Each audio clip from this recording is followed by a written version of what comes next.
people who have just kind of, I mean, so the 1619 Project, people were really just waking up to the events and then the implications of those events. I mean, I think a lot of people don't really know about or didn't know before the project about what actually happened in Virginia at that time. It's interesting, right? Because I mean, you know, school kids get taught about 1492 and have for decades, longer.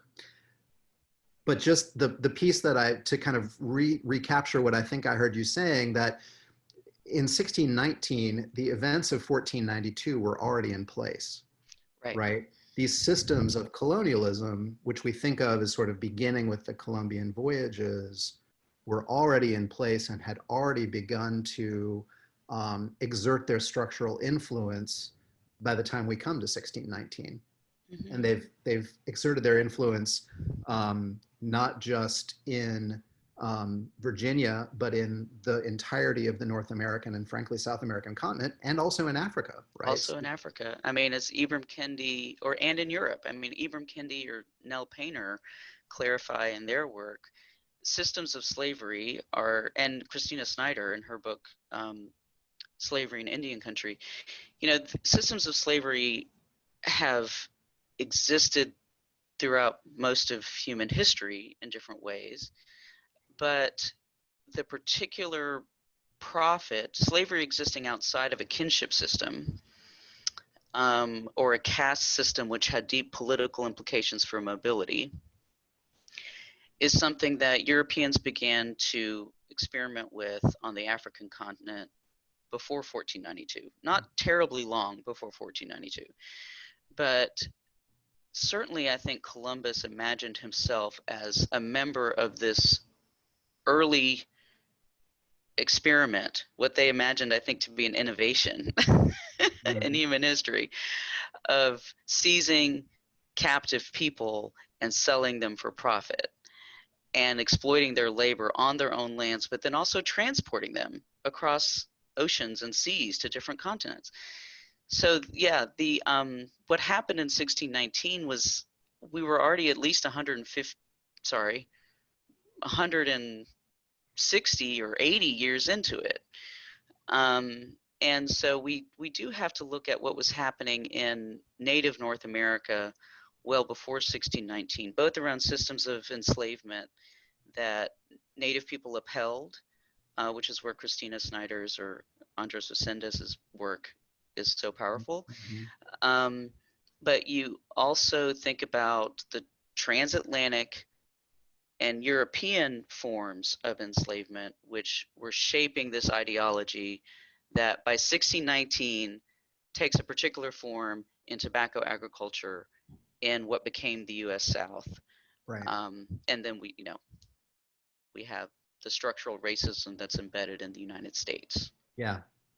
So as people are waking up, you know, increasingly in the US to this idea of structural racism, one of the things that we want people to recognize is that this broader framework of colonialism is also in play.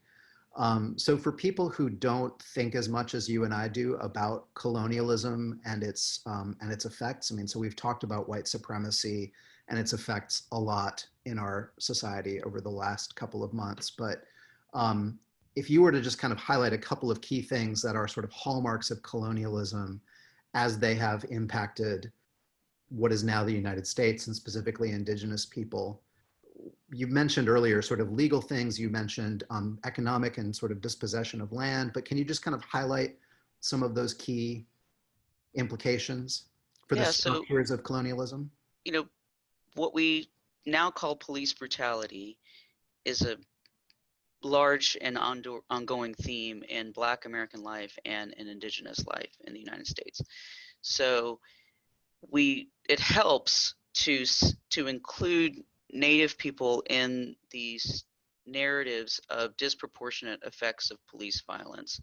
We can analyze the system that creates that violence and its disproportionate impacts in a nuanced way that's helpful to really imagining a way out of it. You know, so when we look at Black and indigenous communities together as part of a police system, a policing system, a way of thinking about society that requires police, then we can see a way forward to defunding, to abolition, to mechanisms of community policing, for example, that are governed by members of the community, not by an ideology that structures those people as their bodies as criminal.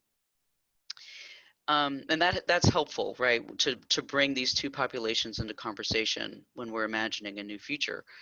When we're also thinking about the past, we need to talk about how race and racism affects American Indians, and how in some ways that policing mentality, going back to the Paxton Boys massacre in Pennsylvania in the 18th century, to the Sand Creek massacre in Colorado in the 1860s, to the genocide against the Apache people in the Southwest in the early 20th century. You know, by the time the 1918 flu pandemic comes about, Geronimo as the symbol for this Apache resistance is just kind of, you know, his imprisonment is ending, right? So there's a strong series of overlaps here in the carceral state and police brutality, and how structural violence has been enacted on Native people and African American people. I think it's sometimes important to students, or it rings a bell for them when I say, can you think of the largest racial massacre in United States history? And they might mention Tulsa, right? They've had good U.S. history teachers. They'll mention Tulsa. If they've been in North Carolina, they might think about Wilmington and the 1898 coup. They'll think of other episodes of Klan violence, for example, against Black people. They don't typically include wide-scale, large-scale massacres against Native people in that litany. And so I think if you think about the Pequot War in the 1600s, or the many actions by U.S. militia and sort of local police forces in territories in the 19th century, you start to see that the concept of racial massacre has been heavily practiced on Native people well before the development of the Jim Crow hierarchy, which made those massacres a necessary part of, you know, shoring up Europeans' illegitimate claims to their superiority. Yeah.